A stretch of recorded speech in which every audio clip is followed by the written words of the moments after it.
साहब से कुछ नहीं। मनोज तिवारी हमारे साथ में है। मनोज जी, पूरे बिहार में आपने खूब कैंपेन किया, 50 से ज्यादा रैलियां सुनी और आपके गाने भी मैंने कैंपेन के दौरान सुने। बड़े उत्साहित होकर आपने कैंपेन किया, तो ये जो नतीजे आए हैं इस पर आपका रिएक्शन क्या है, ये भी सुनना जरूरी है। रजत भैया, बिहार के 78 सीटों पे मैं गया हूँ नॉमिनेशन और रैली ले करके, और मैंने हर जगह जो मोदी जी और नीतीश के लिए विश्वास देखा, मोदी जी नीतीश जी की जोड़ी, ऐसा लगता था जैसे बिहार के लोगों को इसके पहले कभी ये खुशी मिली नहीं है। मैं आपको एक मिनट के लिए होने से लेके नाली बनने से लेके, ये बड़ी खबर है। राघोपुर से तेजस्वी यादव अपनी सीट पर पीछे चल रहे हैं 1200 वोट से। तेजस्वी यादव राघोपुर से अपनी सीट से 1200 वोट से पीछे चल रहे हैं। ये इस वक्त की बड़ी खबर है। मनोज जी, माफ कीजिए, आपको बीच में रोका, आप अपनी बात कहिए। नहीं, बिल्कुल भैया, और मैं राघोपुर आने वाला भी था। तो जो लोगों का विश्वास, भैया मैं बिहार का ही हूँ, हमारा बिहार के पुराने शाहाबाद के वर्तमान कैमूर जिले में अतरवलिया गांव है हमारा। और हम लोग जब ग्राउंड पे जाते थे, छोटी मोटी बातें रहती थीं, लेकिन उसके बाद भी लोगों के मन में था कि नहीं, अब सिर्फ और सिर्फ नीतीश और मोदी जी, चिराग पासवान, उपेंद्र कुशवाहा, मांझी जी का ये जो टीम है, इसको आगे बढ़ाना है। और इसमें मैं एक दो बात आपको इम्पोर्टेंट बताना चाहता हूं भैया। जिस दिन तेजस्वी बाबू ने साहबुद्दीन अमर रहें कहा, उस दिन बिहार पहचान लिया कि ये जंगल राज ही रहेंगे और किसी को बहस करने की आवश्यकता नहीं। और जिस दिन उस पे राहुल गांधी ने छठ माँ की पूजा को ड्रामा बोल दिया, गली गली में हमने इसका क्रोश देखा। और हम उस बिहार को भी देखे रजत भाई साहब, जहां नहर पे पुलिया बनाने के लिए हमको अनशन करना पड़ता था। आज बड़ी बड़ी नदियों पे जो पुल बनते हैं, वो बिहार के लिए राघोपुर एक एग्जाम्पल है। वही राघोपुर से नदी हेल हेल कर जाने में न जाने कितने लोग काल कवलित हो गए। और वहीं आज बख्तियारपुर का पुल बना, जो वर्ल्ड लेवल का ब्रिज है रजत भाई साहब। तो अनाज है, इलाज है, सीएम जीविका है, 125 यूनिट बिजली फ्री है। ये सब से इतर हमने एक जो महसूस किया, बिहार का प्राइड जो बढ़ा।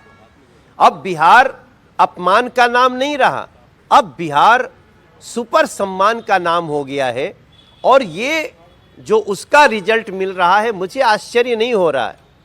मैंने पूरे चुनाव के दौरान कहीं भी लोगों का निगेटिव नहीं सुना। जो दूसरे पार्टी को सपोर्ट कर रहे थे, वो भी मुस्कुरा मुस्कुरा के धीरे से कहते थे, नहीं है तो मोदी नीतीश ने किया तो है।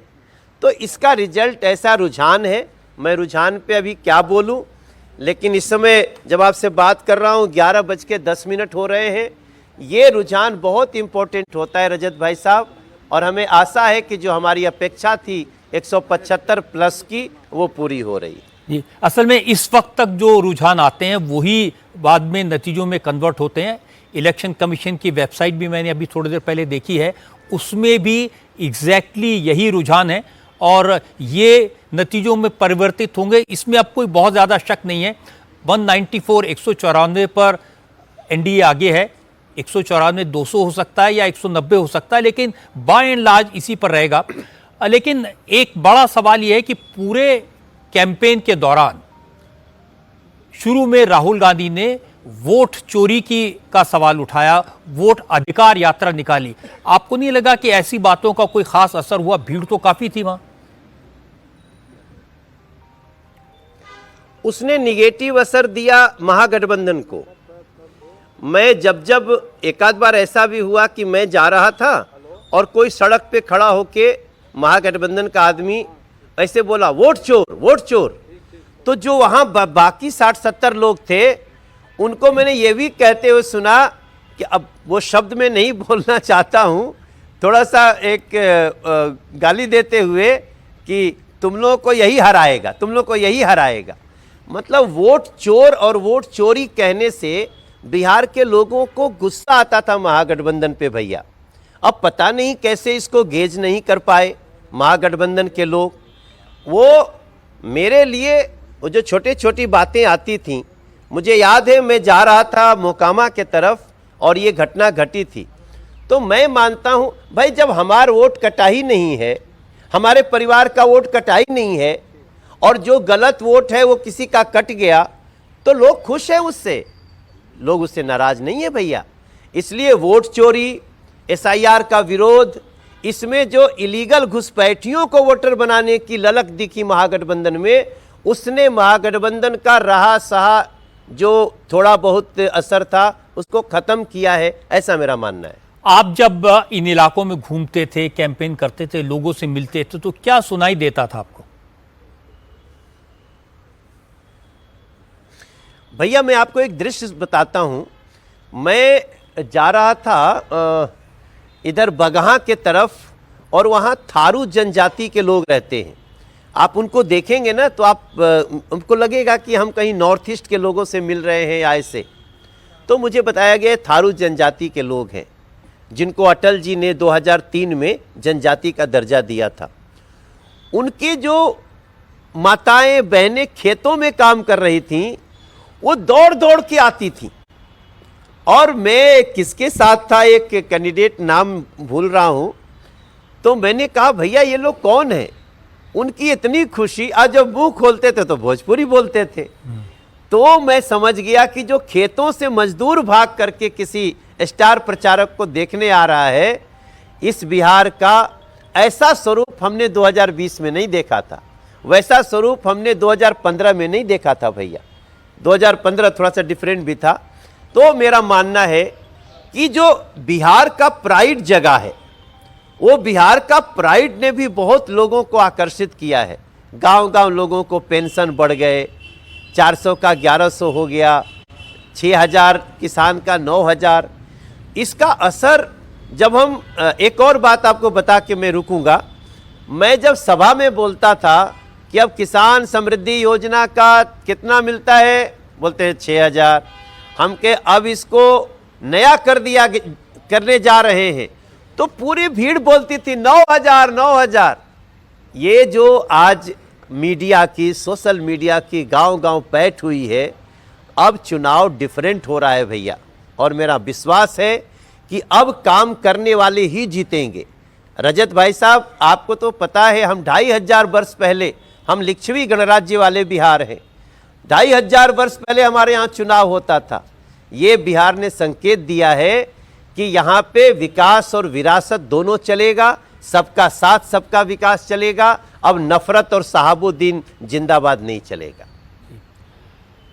बहुत बहुत शुक्रिया आपका। नहीं सर, ऐसे कैसे आप जाने देंगे? अच्छा, ठीक है, ऐसे कैसे आप जाने देंगे मनोज जी? शायद उन्होंने कहा था मैं इसके बाद रुकूंगा इसलिए। मनोज जी, गाना गाए बिना नहीं भैया, ये संगीत के बिना कोई चुनाव पूरा नहीं होता मनोज जी। तो ये तो हिंद के नहीं भैया, मैं आपको रजत जी, और मैं जो अभी आवाज ही सुन पा रहा हूँ, मैं देख नहीं पा रहा हूँ। मीनाक्षी हैं, शायद मीनाक्षी की आवाज है। ये भी स्टार हैं, योगाचारी मीनाक्षी। तो हमने एक गाना गाया था बिहार की प्राइड को लेके, वो पूरे बिहार के लोग गा रहे थे। अरे माटी को सोना करने वाली कलाकारी है जी, हाँ हम बिहारी हैं जी, थोड़े संस्कारी हैं जी, अकेले चाणक्य जैसे 100 पे भारी हैं जी, हाँ हम बिहारी हैं जी। और आज एक लाइन जोड़ रहा हूं कि जाति की दीवार टूटी, हम बिहार के आभारी हैं जी, हाँ हम बिहारी हैं जी, थोड़े संस्कार। बिहार संस्कारी बिहार है रजत भैया, और उसको मोदी जी, नीतीश जी के रूप में अपना पसंद मिल गया है। नहीं, इसमें कोई शक नहीं कि बिहार के लोग संस्कारी हैं, बिहार के लोग इंटेलिजेंट हैं, और बिहार के लोगों को जब जब अवसर मिला है उसको उन्होंने सफलता में कन्वर्ट किया है। और ये पूरी दुनिया में इसको लोग जानते हैं, लेकिन बिहार की स्थिति अब जाकर सुधरना शुरू हुई और बड़ा चैलेंज होगा इस नई सरकार के सामने।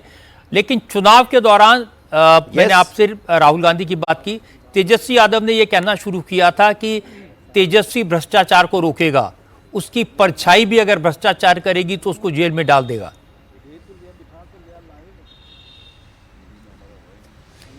भैया क्या है कि जहां हम लोग जाते थे, जैसे ही नौकरी की बात होती थी तो लोगों से आवाज आती थी, अरे भैया खेतवा लिखवा लेगा।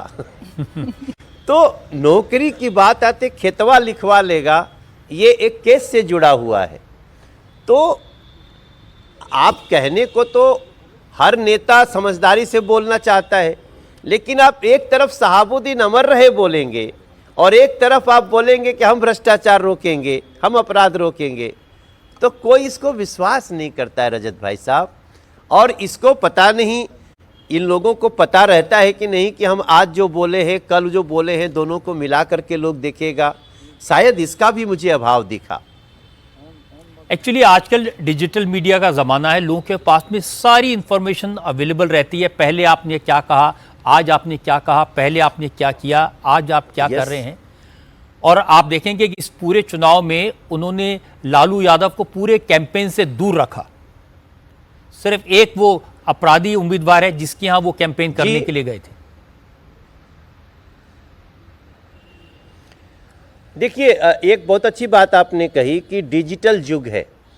इसमें जहां कुछ लोग कोशिश करते हैं फैक्ट को घुमाने की, वहीं बहुत सारे लोग एग्जैक्ट फैक्ट के साथ रिपोर्टिंग करते हैं।